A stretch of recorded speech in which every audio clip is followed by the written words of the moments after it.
Como todos los jueves, nos acompaña Marcelo Villamarín para abordar temas de interés nacional e internacional aquí esta mañana en la revista informativa Hola Mundo. Y vamos a conversar hoy para hablar de Chile. Lo hemos invitado a Marcelito Villamarín. Bienvenido nuevamente como cada jueves aquí, querido Marcelito. Muchas gracias, Amandita. Gracias al estimado público que nos escucha y nos ve el día de hoy. Marcelo, nosotros quisiéramos un poco abordar a propósito de ya mismo se acerca la conmemoración del 11 de septiembre de 1973, que se cumplen 50 años del golpe de Estado en Chile. En ese momento se instauró una dictadura militar que duró alrededor de 17 años y que se extendió hasta 1990. Y nosotros queríamos un poco conversar acerca de este hecho histórico que marcó a América Latina y a todo el mundo, podría decir, pues con esta dictadura militar. En esa época nosotros pues conocemos que Salvador Allende era presidente elegido democráticamente y se mantuvo por 3 años. Quisiéramos un poco conocer cuál es el contexto en el que ocurre este golpe militar.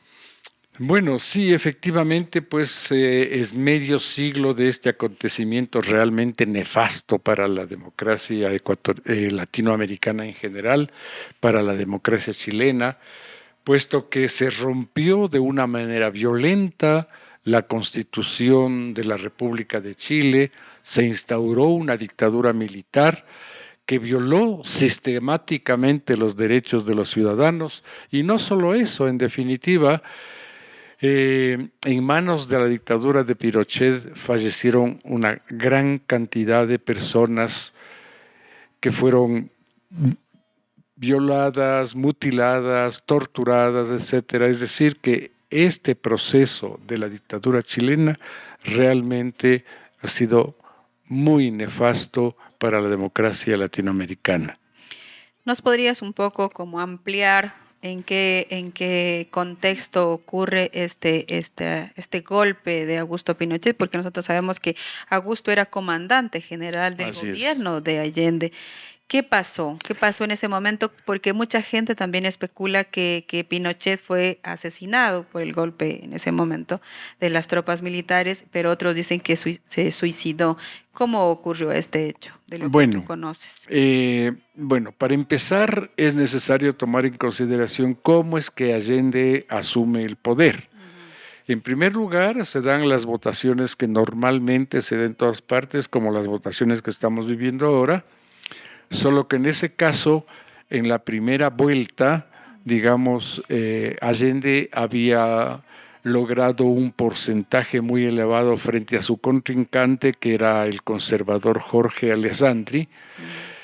En ese caso, la Constitución chilena no es como en nuestro caso que hay que salir a un balotaje, sino que era entonces el Congreso Nacional, elegido igualmente de manera democrática, el que establecía por votación quién era elegido presidente de la República. Y en este caso, la elección recayó sobre Salvador Allende, una vez que el Congreso Nacional, por una votación bastante significativa, dio el voto a Salvador Allende. Esto para empezar, fue de esta manera como se posesionó.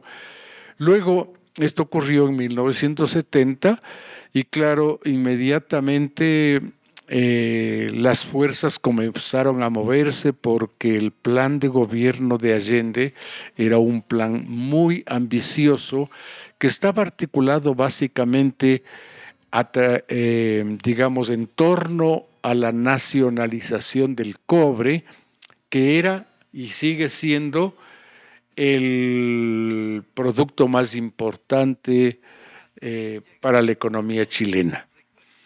Esa nacionalización afectaba intereses muy grandes, básicamente de las empresas transnacionales norteamericanas, Y claro, la nacionalización del cobre significaba un golpe para estas empresas transnacionales. Por otra parte, Salvador Allende se había presentado a las elecciones apoyado por una coalición de organizaciones y de partidos políticos de izquierda que se aglutinaron en torno a la Unidad Popular. Fue la Unidad Popular entonces la que impulsó la candidatura de Allende y triunfó en las elecciones, entrando a segunda vuelta, como sería hoy, y de esta manera Salvador Allende ingresó a la presidencia de la República con un fuerte respaldo Con un gran apoyo popular. con un gran apoyo popular, lo cual indudablemente pues constituyó una amenaza para los poderes fácticos. La prensa inmediatamente se levantó, comenzó a atacar al gobierno y curiosamente el principal ataque que se hizo fue de que era un gobierno comunista. A pesar de que Allende y la propia Unidad Popular, aunque allí habían contradicciones internas, había planteado claramente que esa era la vía pacífica al socialismo.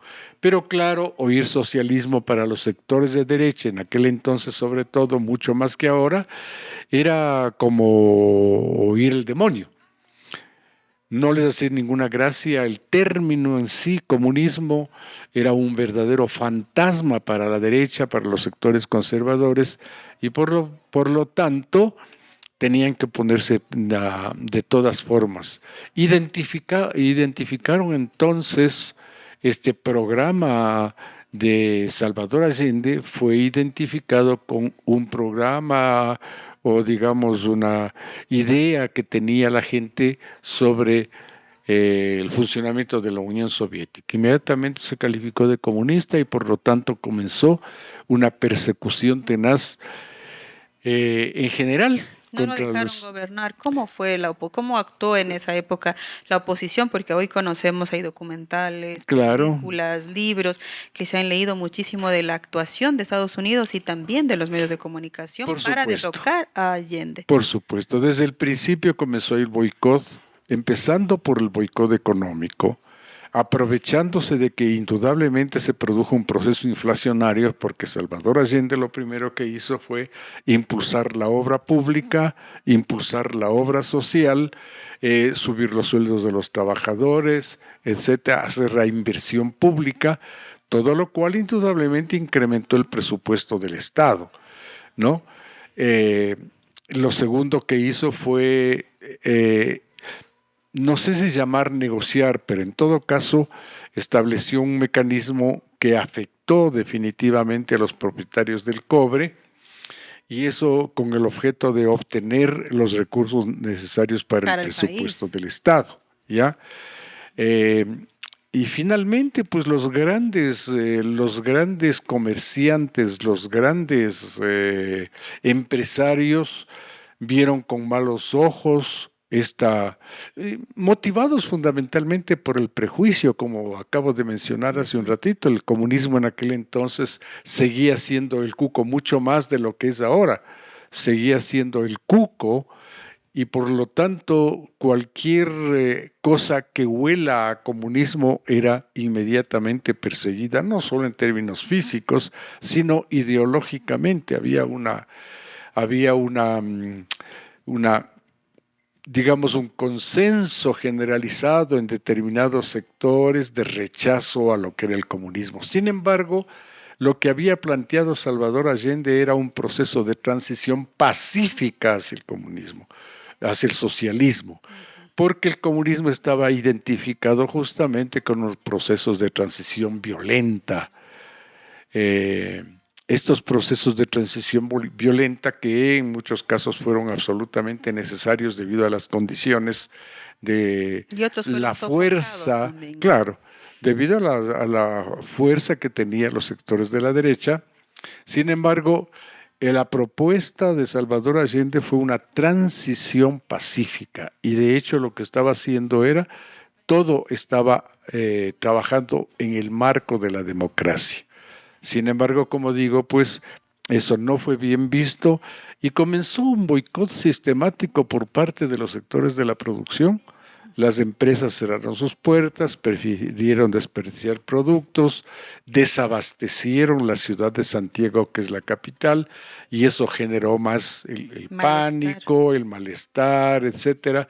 Y claro, arreciaron también las manifestaciones por parte de la Unidad Popular, porque la gente se veía afectada por la escasez, etcétera, pero había un profundo nivel de conciencia de clase en aquel entonces, que más bien en lugar de irse contra el gobierno, la gente estaba respaldando las acciones del gobierno. Este fue el contexto general en el que se produce el golpe de Estado, a pretexto de que había inestabilidad, a pretexto de que había inflación, etcétera. Las Fuerzas Armadas decidieron tomarse el poder por medio de la fuerza. El Palacio Bombardearon Nacional. el Palacio de la Moneda, entraron violentamente al Palacio de la Moneda, mataron mucha gente, y en ese contexto es que muere también Salvador Allende. De tal manera que no fue un proceso pacífico, fue una total y absoluta ruptura de la democracia. Y curiosamente, esta ruptura de la democracia se da por parte de unos actores sociales que aparentemente en nombre o en contra del comunismo, en nombre de la democracia, querían realizar las transformaciones que supuestamente el pueblo de Chile necesitaba.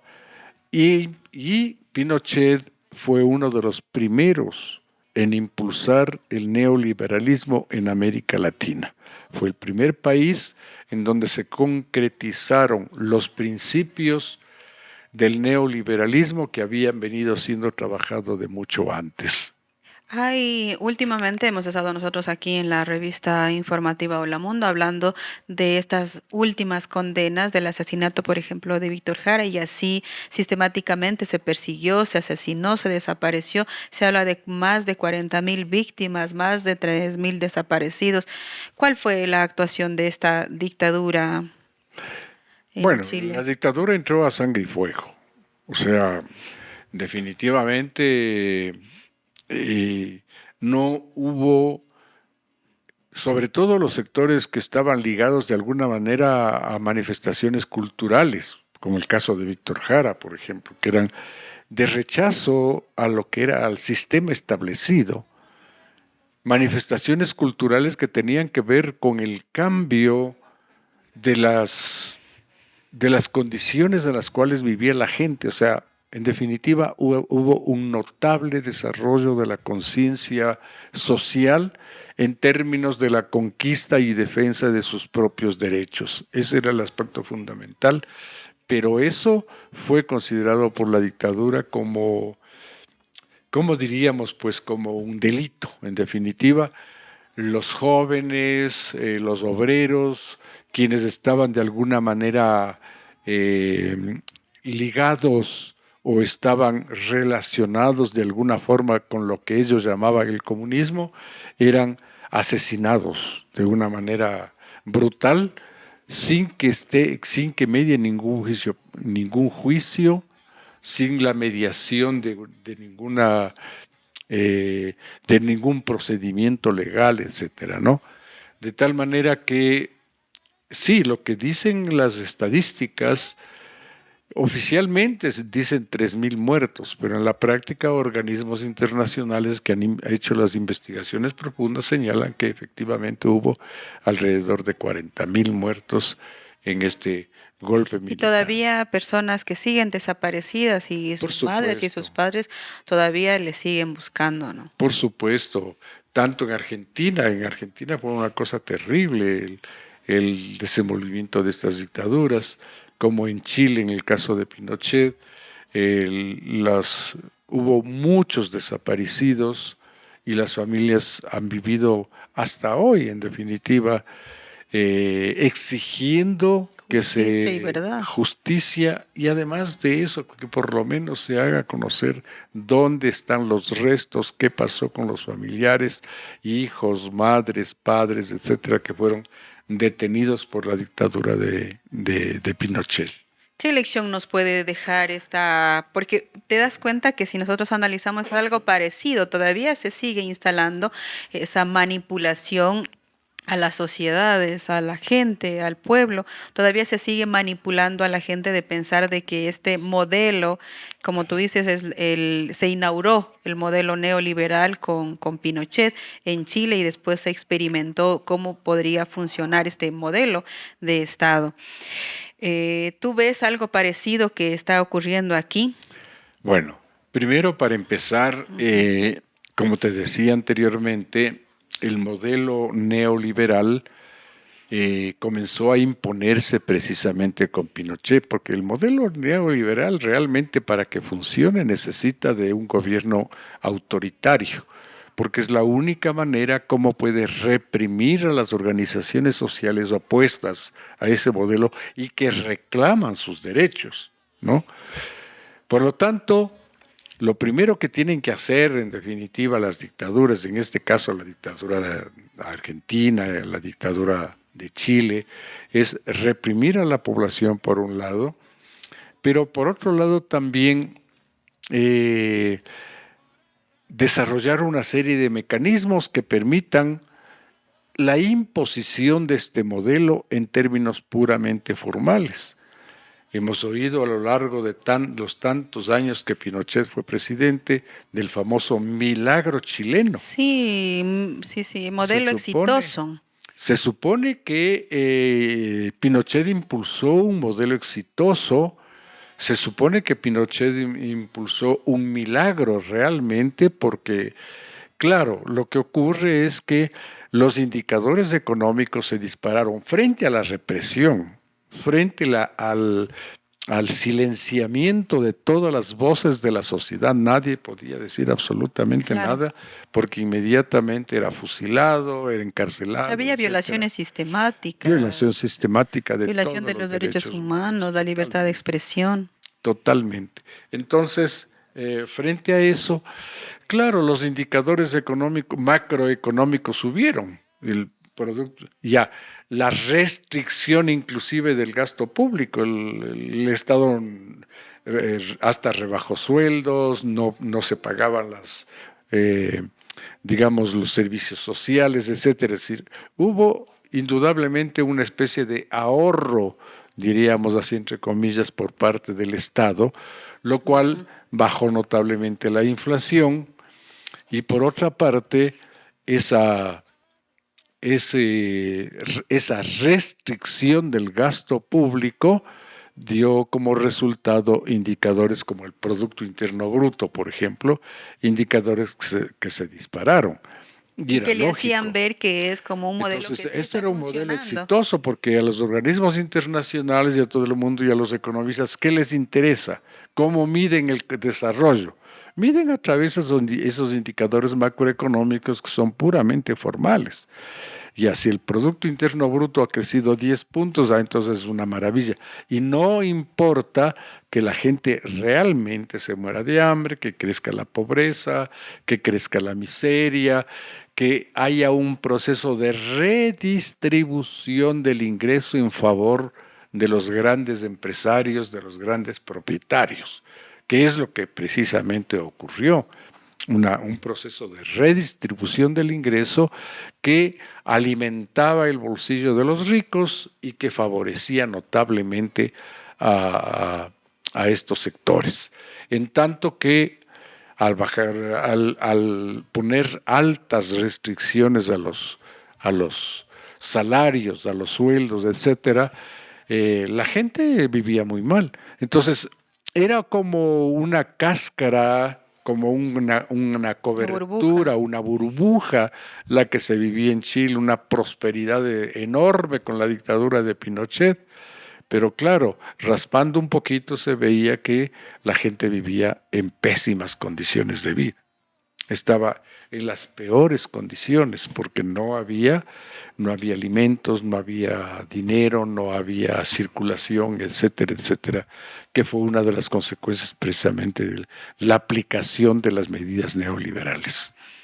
Mira, y nosotros, ¿qué lección podríamos como tener acerca de, yo creo que no van a ocurrir otra vez este tipo de actos, ¿no? Deleznables, repudiables, que han dejado a a la sociedad chilena también marcados por esta dictadura, por la violación de los derechos humanos. La gente sigue buscando la verdad, la justicia, la reparación. Se han constituido organizaciones que han venido luchando 50 años, pero prácticamente sigue ocurriendo algo parecido también de estas nuevas formas de hacer, como se habla hoy, de los golpes blandos, de Ujú. los golpes sistemáticos que se van armando con los medios de comunicación, con el apoyo también y la injerencia de países extranjeros.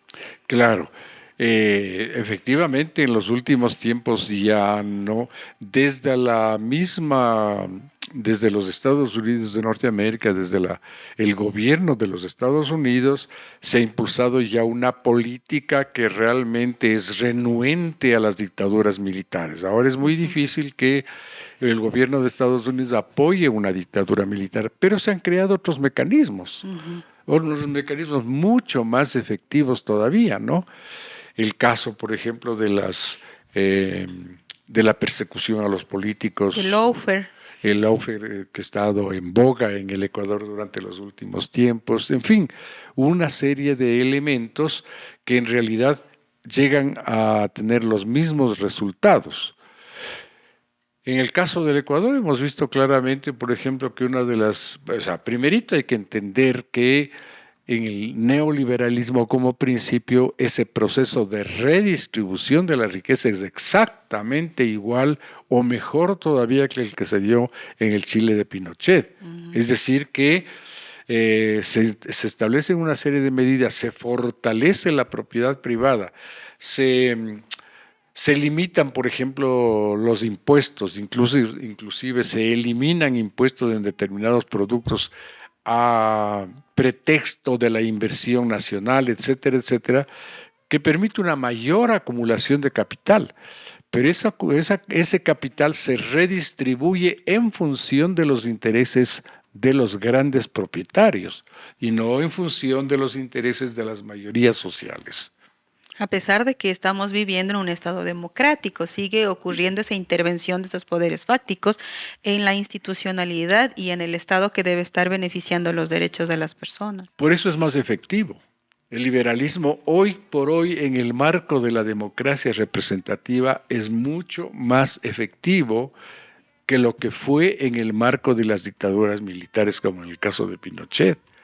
No, el costo social no es tan elevado como lo fue en el caso de Pinochet. Y por eso digo que desde el gobierno de los Estados Unidos ahora ya no se impulsa de ninguna manera dictaduras militares, porque saben perfectamente que hay otros mecanismos democráticos a través de los cuales se puede impulsar lo mismo. Y entre esos mecanismos democráticos está precisamente las elecciones transparentes o turbias, pero que en definitiva apoyan a estos candidatos que tienen esta ideología y este modelo y que están dispuestos a impulsarlo a toda costa. He camuflado su programa con una serie con un discurso, con una retórica, en definitiva, que aparentemente En viene a campaña, significar. no, y después cuando ya empiezan y que ganan Exacto. el poder, pues se aplica estas políticas neoliberales. Por supuesto, se aplican las políticas neoliberales. ¿Qué es lo que va a ocurrir? Que lo que está ocurriendo en el caso actual, o sea, en el caso no consentido de que Noboa ganara las elecciones, lo primero que se va a hacer es justamente eso, fortalecer la empresa privada mediante una serie de mecanismos, entre otras cosas, por ejemplo, la restricción en el pago de impuestos, la eliminación de los impuestos a la salida de capitales, etcétera, de tal manera que en este caso concreto, por ejemplo, los capitales salen libremente hacia paraísos fiscales y se deja desabastecido el país. ¿Y a quién beneficia eso? Beneficia a los grandes propietarios del capital, beneficia a los señores propietarios de los bancos, beneficia al Banco Pichincha, al Banco de Guayaquil, etcétera, etcétera. Es decir, hay una polarización en definitiva de la población. Crece el nivel de enriquecimiento de los sectores minoritarios y mientras más crece el enriquecimiento de los sectores minoritarios, estos sectores se achican, o sea, son menos, ¿no? De tal manera que la concentración del capital es mayor. Pero por otro lado, crece en definitiva la población flotante que no tiene trabajo, crece la población que está con salarios mínimos, se reduce progresivamente el salario a través de diferentes mecanismos, como es esto de la tercerización, etcétera, que son mecanismos neoliberales que aparentemente tienen por objeto mantener el trabajo, pero que en la práctica están violentando los derechos humanos, están violentando el derecho al trabajo, el derecho a un buen salario por parte de los trabajadores. Y finalmente están eliminando las organizaciones de trabajadores, las organizaciones sociales, la sindicalización, etcétera. Es decir, una serie de mecanismos que tienden a fortalecer a los principales propietarios, a los principales empresarios, tanto nacionales como extranjeros, fortalecen eso en detrimento, en definitiva, de los beneficios que le corresponden, de los derechos que le corresponden a cada uno de los trabajadores de los diferentes sectores sociales. Y Marcelito, como último, para concluir, ¿es posible pensar en que esta forma, este modelo de Estado neoliberal en algún momento deje de existir en América Latina y nosotros avancemos? Ya ha habido experiencias en Bolivia, ha habido experiencias, hubo la experiencia en Perú que fracasó. Ahora llega con también Petro, está Venezuela todavía resistiendo, nuevamente regresa al poder Lula, como también Boric, ¿no? Que está en este momento haciendo igual resistiendo también con un gobierno de transformación social. ¿Cómo hacer que la humanidad o América Latina empiece a construir su propia soberanía, una independencia definitiva o que pueda lograr como un nuevo rumbo de una sociedad que garantice los derechos sobre todo y el bienestar de la población?